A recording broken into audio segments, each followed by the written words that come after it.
Well, I think answering this question could get me into a lot of trouble. But seriously, as I thought about this, I couldn't help but think that I think we're worried more than we used to be. I think with the 24-hour news and all of the reporting from all over the world, all of the terrible things that are happening, I think has caused a lot more worry in the lives of Christians. And that worry, I think, often is expressed in anxiety and depression and anger, sometimes frustration, hopelessness. And so I think that one of the things that we've forgotten as Christians is that God says He's already has the victory. And so God wins in the end, and He's in control of all of these things.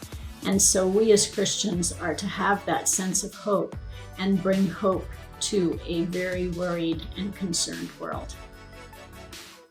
So I first stepped foot in New Community Church in 2012 and started leading worship in 2014.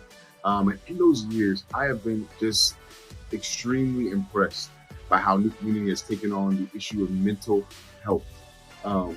Just not allowing it to be the elephant in the room.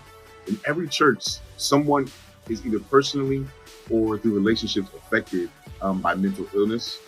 We all are on a spectrum of mental health. And so New Community being able to talk about this, to give some biblical framework, to offer resources and tools has been just so amazing. And I just think it's just admirable. I think it's a part of the heart of God to be able to minister to people, not just spiritually, but mentally as well. So I have been just really encouraged, and I'm looking forward to the future and how we're going to find creative ways and helpful ways to really minister to the whole person.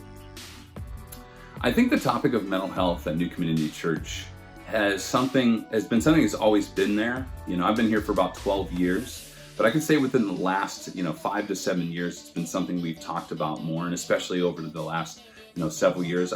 I think it's a topic that some people, especially Christians, just it may be uncomfortable, or they're not sure how to talk about it. How do you take these mental wellness and illness and health issues, and then how do they work within the scheme and the ideas of spirituality and spiritual health?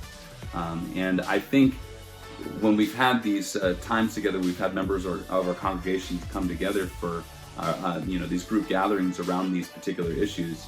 It seems that we found that there are some of our congregation that maybe just isn't as informed as they would like to be about these things, and that there are definitely people who are thinking, hey, I actually need some help myself. So there's a great balance between needing the education and also people needing the actual counseling, and not only congregants but also staff members as well. And so I feel like what we've done and what leadership has done is they've listened to the people, they've listened to what our leaders, especially on this mental health task force, have brought to our leadership and to our elders to say, hey, here's some practical steps that we can become more involved in this process. And so I feel like it's evolved well over the course of the last several years. And I think it's something that early on, deep into theology and, wrestling with those particular issues at the time. And now that this has become more and more prevalent, I feel like our church has pivoted very well with talking about this particular issue, especially in our current culture.